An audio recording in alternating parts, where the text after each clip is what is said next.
baš se razmišlja kao vidi koliki je Aleksandar, a vidi ceste.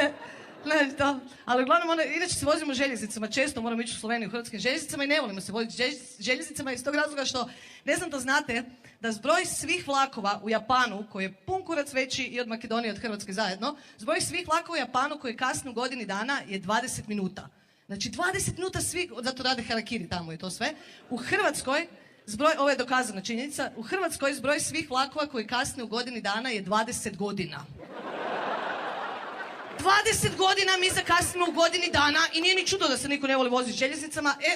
Osim što tamo kasne, užasno je dosadno, ništa se ne dešava, smrti na željezničkom kolodvoru i jedina stvar koja promijeni tu monotoniju na željezničkom kolodvoru je onaj energični glas tete iz zvučnika koji se javlja kad vlak kasni i kao... Poštovani putnici, vlak iz smjera Beograd, Slavonski Brod, Ljubljana, Minhen stiže na kolosijek. I normalno da se niko ne voli. Što ne je bilo puno bolje da na tim radnim mjestima rade neki ljudi koji se bave animacijom i sad ti čekaš vlak, muzika trešti iz zvučnika, čekam vlak, dijele se Red Bullovi, trube se dijele. Поникогаш нема ништо постресно од тоа да споделиш свој став кон јавноста, особено ако знаеш дека тој став што го имаш баш може би нема да најде на одобрување од мнозинството или пак се коси од она што е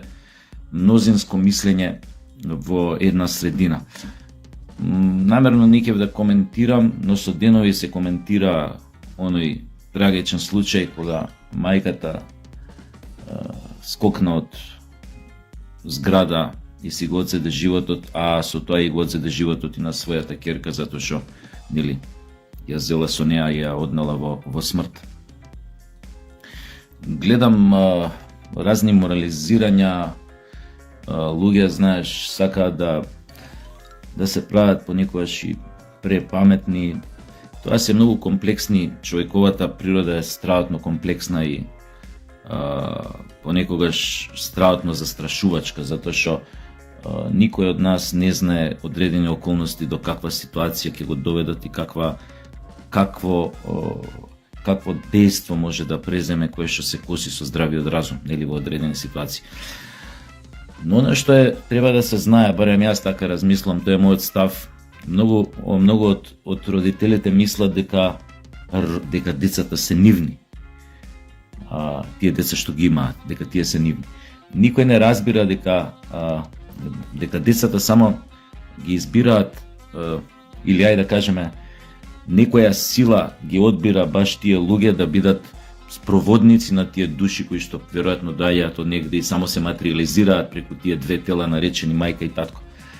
Кога ќе научат луѓето дека родителите не се од нас, туку минуваат низ нас и произлегуваат од нас,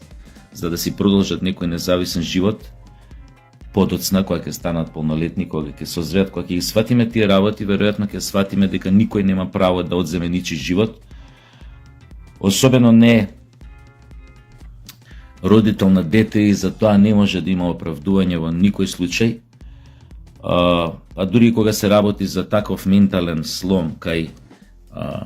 оној кој што го направил тој чин, кој што го однел своето дете намерно во смрт, но оправдување нели не може да има. Може само тоа да биде олеснителна околност ако подейства на некоја огромен ментално пореметување или огромен, како да кажам, ментален стрес или нервен слом направил една таква работа. Значи, постоело милион начини, други, малата Катја да биде заштитена, а злоставувачот да биде исцинкарен, да биде донесен пред лицето на правдата, па дури со тоа ако жртвата, мајката, мислела дека пред да се случи неговото излегување пред лицето на правдата, дека ќе биде убиена, во тој случај ќе била убиена само она, него сваќате ова погрешно, но во контекст на тоа дека барем малата Катја ќе била се уште жива. И на некој начин ќе ја продолжила лозата, така да кажам, и ќе си имала веројатно и свој живот и веројатно ќе се нашле милион начини како да биде заштитена од тој лудак кој што ја тепал мајка и пред незини очи, кој знае што уште правил. Тие се трагични, затоа се вика, тие се трагични околности баш поради овие работи. Инаку фемилицидот имало многу случаи во светот кај што еден човек од фамилијата, еден од родителите, па дури неполнолетни деца вршеле страхотни фемилициди, значи цело семејство си го екзекутирале, постои милион овој случаи по светот и причините биле најразлични, од злоставување до, како да ви кажам, од користолюбиви причини до размазаност, од било што, од мажи го правеле тоа, си го убивале целото семејство со фикс идеја дека ако они пропаднале финансиски, дека не сакале понатака да ги остават само они да се убијат, да ги остават неговите деца и фамилија да живее во посрамотени, во сиромаштија, и демек затоа се дрзнале на тој чекор и го екзекутирале нели цело семејство. Значи тоа се милион причини и мотиви кои што луѓето, психијатрите се обиделе да најдат некој одговор на тоа, но на крајот на краиштата она што може да се заклучи само тоа го века: никој нема право да одзеде нечи туѓ живот, особено не можеш да најдеш никакво оправдување зошто на сопственото дете би му го одзел животот на таков начин. Тоа дете имало шанса, тоа дете дури мајката да се жртвувала, како што реков за него, еве ја ќе одам јабана, ама она ќе преживее и она нема да биде под влијание на тој монструм, значи можело и тоа да го изведе. Значи постоело милион нешто што можеле не само мајка да направи, него и многу други луѓе околу неа, нели така. Но се случи што се случи. Ова треба да биде една поука за сите. Знаете, опасно е кога ќе кажете сега треба сите да изиграваме шпиуни на комшиите или така натаму, нели? Иако тоа го имаме у гените, тоа сирчество да следиме што се случува на терасата на комшијата, во спалната соба на комшијата, во купатилото, во бањата на комшијата. Но мислам дека нели тоа будно следење на комшиите што го имаме нели во гените, доколку би станало нели национален спорт, би одвело во нешто сосема несакано и нешто сосема злокобно и друго, но за вакви ситуации мислам дека без никакво размислување, без никакви двоумења, секој од нас има морална обврска да пријави доколку кај неговите соседи гледа одредени насилства, злоставување на членови од семејството и така натаму. Постојат и такви примери во светот кај што благодарение на брзата реакција на некој сосед, нечии животи биле спасени. Има многу такви случаи, можете да истражите разни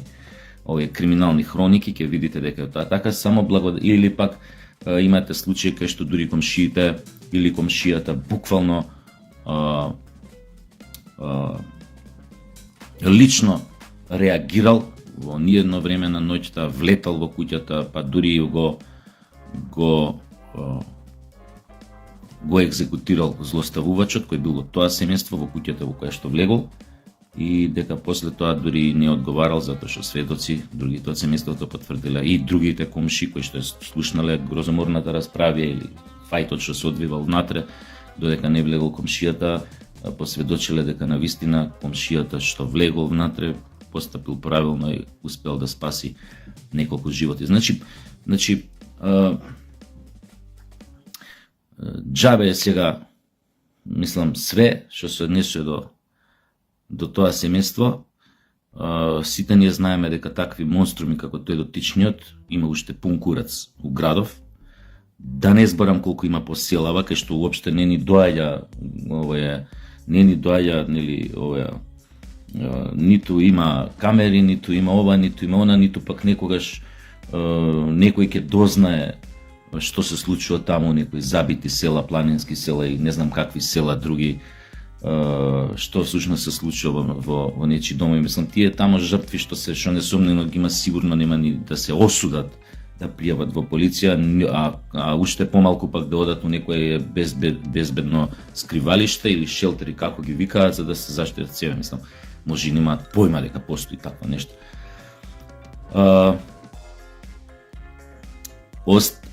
Се останато што се однесува до приказната за мајката и малата Катја, и монструмот и тој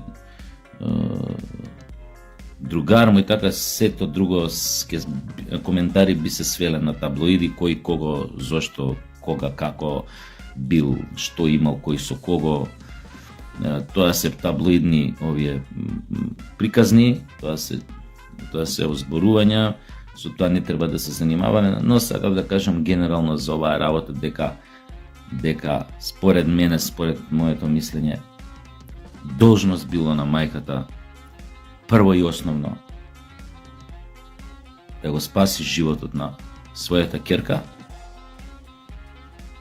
да ја однесе на безбедно место, па дури потоа доколку се не го знаеме што се случувало у тие последни пола сат, што се вика устанот, но секако дека постоеле начини како да ја заштити малата на крајот на криштата, ќе ја однела до првиот комшија, ако веќе имала намера да се ова, ќе објаснила све и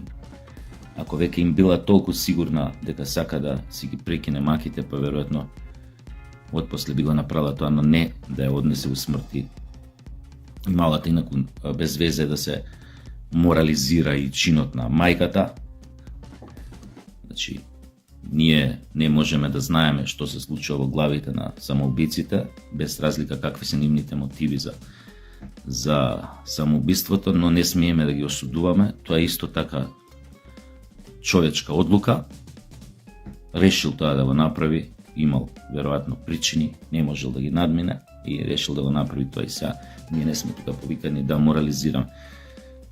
Втора работа која што сакав да ја кажам, се случува уште една трагедија моментално у Кочани, една фабрика, мислам дека се вика Артекс. Фамозниот феноменален фраер газда отпушта од работа 100 работници, не им ги не исплаќа последните 2 плати и К15. Имате повторно во Кочани пиштење и вриштење, луѓе кои работеле по 25-28 години у фирмата, оставени се буквално на улица без социјално здравствено како му иде, на своји 52-35 години оставени се без работа. Плати не им се исплатени, тоа сега го видов, стварно е застрашувачка снимката. Понудено им е да си потпишат сами откази затоа што фирмата се ликвидира, големиот фраер што барал од вработените ако сакаа да напуштат фирмата барем месец дена унапред да го известат, сега големиот фраер ги донел пред свршен чин без никакво предупредување, им врачува откази без да им исплати последни 2 плати и К15. Имавме еден пример медиумски познат во светот, кога слична работа се случи некаде во кај Кавказска Русија, тамо негдека, кога лично Путин дојде по писмо што го прими од една вработена од таква некоја компанија, која што му кажа дека со месеци фраерите газди не им исплаќале плати на работниците, а истовремено се луксузирале. Фраерот Путин, поголем фраер од нив, отиде тамо на лице место, ги собра, сите знаете таа снимка од YouTube, не знам дека 2007-2008 година е снимката, ги собра, им го даде нивното пенкало, им го поземи вака и рече подпишете овде дека плати веднаш ки ми исплатите на работниците, затоа што сте вие кретени и вака не смее да работите. И на крај последната од тие собственичките жена што подпиша, бизнисменка, и рече врати ми го се само пенкалото. Као попчиње дојде и подпиша, еве сугестија до нашиот премиер да го фати за уши тој мајмунот тамо и да го натера да си продаде кола ако има скупа или ако има некое станче или нива или што да си ја продаде веднаш и да им ги исплати платите на работниците ако веќе така брутално ги сфрлил од работа. И нека биде тоа пример е класичен пример за сите други големи фраери што се прават газди на компании да цврсто да се симнат на земја, да не живеат у облаци. И сите вакви работи, еве уште една покана до нашата влада, до нашата власт, сите овие така наречени големи газди да се стават под лупа од државата, да ги испитате како работат, да се распрашате кои све компании на кои работници им касни плата и зошто им касни плата, дали сек да се исплаќа К15 и такви работи, каде им се исплаќа К15, ама мораа да му го вратат на газдата у кеш. Значи, како што реков, после она што се случи у Кочани минатата година во март месец, не смее веќе оваа држава да дозволи ништо слично да се случува тамо. Ова е исто трагедија, не таква каква што беше во тоа шталата диско, но ставете се малце во кондурите на овие луѓе кои што преку ног се останати без работа. Тоа се 100 луѓе, преку 100 луѓе, тоа се преку 100 фамилии, на сите оние фамилии кои што станаа зацрнети, плюс 100 фамилии кои што деца ќе останат без една плата од родителите и така натаму и веројатно ако имаат тие, пошто се отпуштените луѓе у години, средовечни, значи 45, 50, 52, 55, рачунете дека ти имаат деца тинеџери кои што учат, сега ќе немаат од каде ни џепарацо да им го даваат, а камо да им го плаќаат школувањето, ако да кажеме студираат негде у некој друг град во Македонија. И ако ова не го средите со овие луѓе и не им се најдете, и ако тој мајмунот не го седнете на клупа и не го исплескате добро, значи ова и понатаму ќе се повторува. И ете, мој апел, никој не ми пишал, никој не ми се јавил, ова го видов клипот на Кочанска телевизија и стварно е тоа греота да се случуваат пак такви работи после онаа трагедија што се случи во Кочани. Ете тоа, па се гледаме некој нареден пат.